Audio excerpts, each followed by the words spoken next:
Ever since the violent face-off in the Galwan Valley, Ladakh resulted in heavy casualties on both sides, that is 20 casualties in the Indian Army and 43 in the People's Liberation Army, there have been murmurs of the possibility of a Sino-India war as tensions spiral out of control. But guess what? China cannot afford a war with India, and if a limited military confrontation happens, China will be hammered from all sides. It cannot fight simultaneous wars on all sides. It will be a military blunder that the dragon will regret for several generations to come. The reason is that China simply never built friendships. It only built partnerships that it can exploit for personal gains. Today, Beijing has antagonized the world and has no real friends to back it.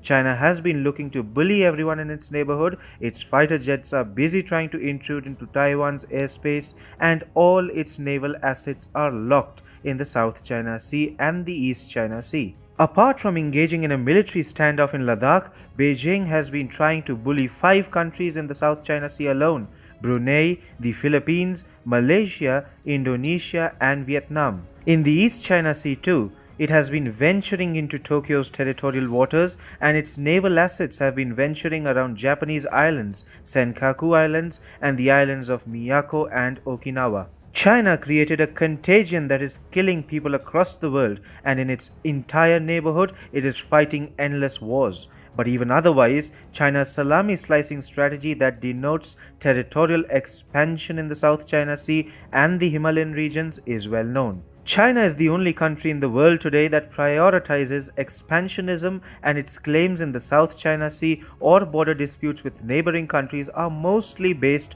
on historical claims that date back to 14th and 15th century dynasties. This often comes at crossroads with international law. Beijing's 9-line theory in the South China Sea, for example, encircles 90% of the strategic waterways, including territorial waters of other countries, in defiance of the UN Convention on the Law of Sea. China has been busy even beyond its neighborhood, and the coronavirus pandemic has unmasked the dragon like never before, harassing countries that once thought China was their friend and backstabbing the entire world with defective testing kits and faulty medical supplies. China is fighting endless wars today. It is using economic coercion against Australia by imposing tariffs on barley and meat imports from down under. Now, China is also suspected of having launched a massive cyber attack on Australia.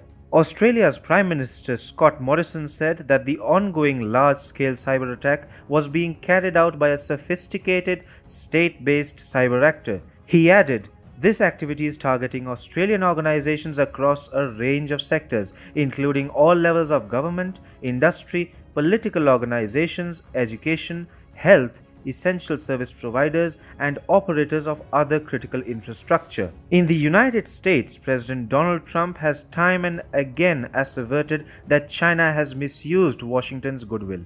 The United States and China are currently locked in an endless trade war. Moreover, Beijing has been buying out global institutions that govern rules of international engagement, thus challenging the US-led world order. Xi Jinping wants to replace the Washington Consensus with the Beijing Consensus, which, if realized, will have catastrophic consequences for the international community.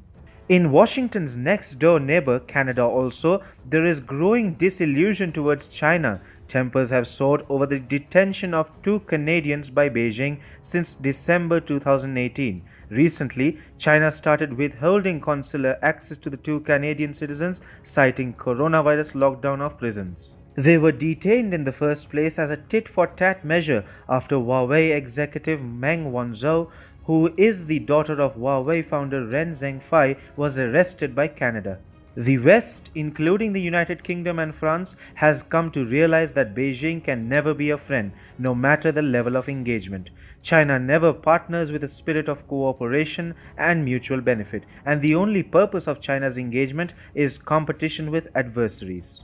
The communist regime led by Xi Jinping is also fighting battles within China. It is running concentration camps where the human rights of Uyghur Muslims in the far western province of Xinjiang are being violated day in and day out. In Hong Kong, the citizens in the semi-autonomous region are being robbed of whatever liberties they still enjoyed with a draconian national security law.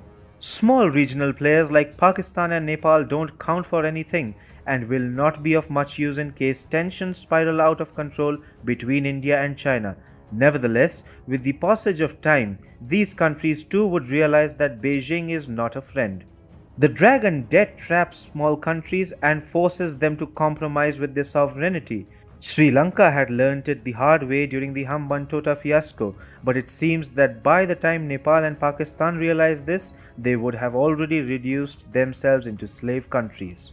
To conclude, China has no friends, and its present and past actions show it will never have any friends, but only practical partnerships. But such relationships are bound to bite